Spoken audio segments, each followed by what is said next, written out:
The dream started subtly, whispers at the edge of consciousness, shadows twisting into unsettling shapes, but they escalated quickly. Now each night was a terrifying plunge into a churning sea of darkness. I'd wake up gasping for air, heart pounding, only to find myself dragged back into the abyss the moment I closed my eyes. There was no escape, no respite. This wasn't just a bad dream, it was a nightmare I couldn't wake up from. Sleep, once a sanctuary, had become my prison. Every night the same haunting melody played in the background, a discordant symphony of fear. The air hung heavy with the scent of decay and the unspoken threat of lurking danger. My childhood bedroom, once a haven of comfort, morphed into a grotesque caricature of itself, the walls closing in on me, threatening to crush me in their suffocating grip. I yearned for the sweet oblivion of true sleep, but it remained elusive, always just out of reach. Each night I was trapped in a terrifying dreamscape, hunted by creatures born of my deepest fears. The line between reality and nightmare blurred, and I began to question my own sanity. Was I losing my mind, or was something more sinister at play? One night, amidst the swirling chaos of my nightmare, a figure emerged from the darkness. It was my parents, their faces etched with worry. Relief washed over me for a fleeting moment until I noticed their eyes, cold, distant, devoid of the love I knew. They spoke, their voices a chilling monotone echoing my deepest insecurities. "Give up on your music," they commanded, their words like venom seeping into my soul.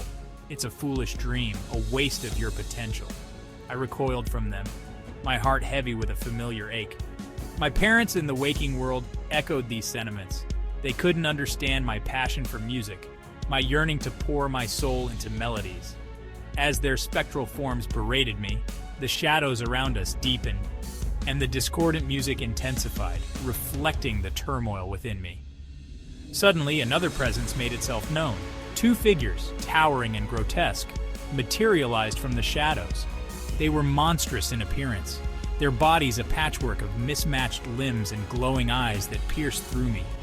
Fear, primal and instinctive, surged through me, yet a strange sense of curiosity warred with the terror.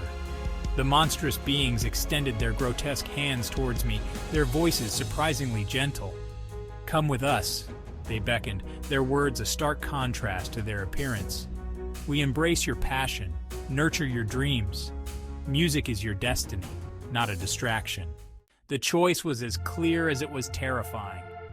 Obey my spectral parents, relinquishing my dreams for a life devoid of passion, or embrace the unknown with these monstrous entities who promised to nurture my musical aspirations. The decision tore at me, a battle between the familiar and the terrifyingly unknown. The spectral versions of my parents sneered, their disapproval radiating like a physical force. "Don't be foolish," they warned, their voices dripping with disdain. "These creatures are deceivers, tricksters who will lead you astray." But their words rang hollow, their arguments a tired echo of countless real-world conversations that had left me feeling defeated and misunderstood.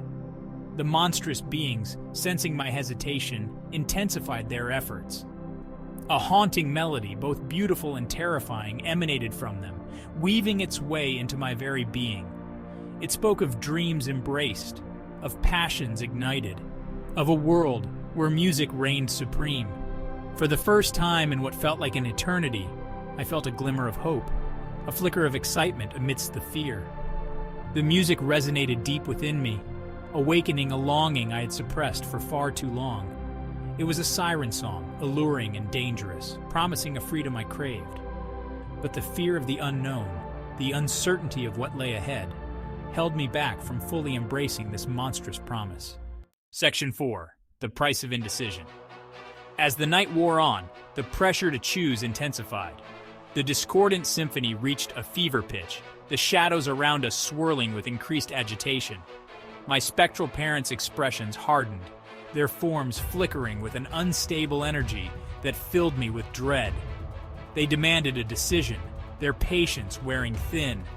The monstrous beings, sensing my growing fear, grew more insistent. Their forms shifted and pulsed, their glowing eyes boring into me with an intensity that made my skin crawl. The haunting melody they emanated became more urgent, more demanding, as if urging me to make a choice before it was too late. But fear had me paralyzed. The thought of abandoning the familiar, even if it meant sacrificing my dreams, was terrifying. Yet the prospect of living a life devoid of music, of stifling my true self, filled me with a despair that was equally unbearable. The air crackled with tension as the two sides, monstrous and spectral, faced off, their energy clashing in a silent battle of wills. I was caught in the middle, a pawn in their terrifying game, my indecision fueling the chaos that threatened to consume me.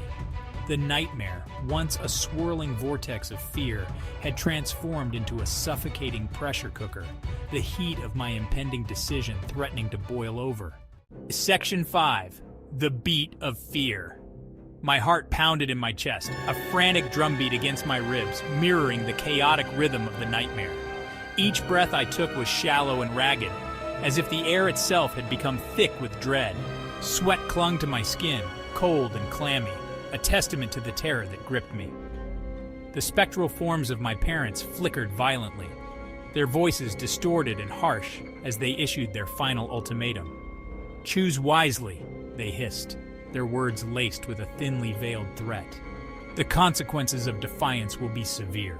Their forms began to dissolve, their features melting into grotesque caricatures of their former selves, becoming almost indistinguishable from the very monsters they warned me against.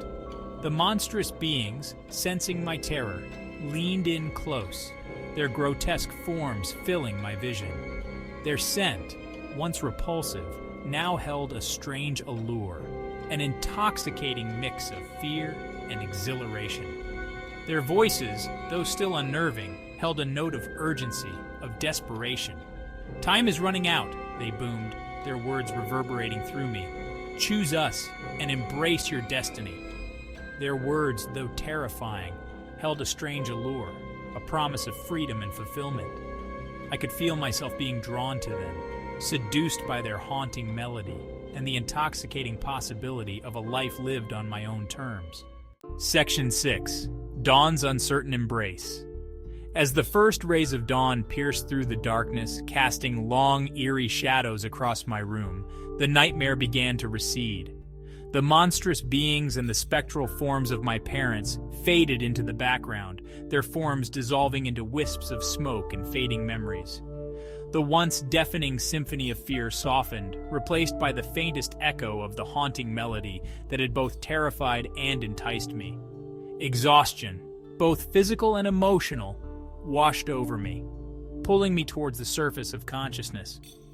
My eyelids fluttered open, and I was greeted by the familiar sight of my bedroom, bathed in the soft light of a new day. For a moment, I clung to the hope that it had all been a terrible dream, a figment of my overactive imagination. But the residue of fear, the lingering echo of the monstrous melody, and the weight of the decision still hanging over me served as a chilling reminder that the nightmare was far from over. The choice I had to make, to embrace my passion, even if it meant defying everything I had ever known, or to live a life of quiet desperation, lingered, a heavy weight on my soul. As I lay there, caught between the remnants of the nightmare and the uncertainty of the day ahead, one thing was clear. I could no longer outrun the choice I had to make. The music inside me, the passion that burned within, would not be silenced. And with a dawning sense of both terror and exhilaration, I knew that I had to face the consequences of my decision, whatever they may be. The nightmare had awakened something within me, a fierce determination to live a life true to myself, no matter the cost.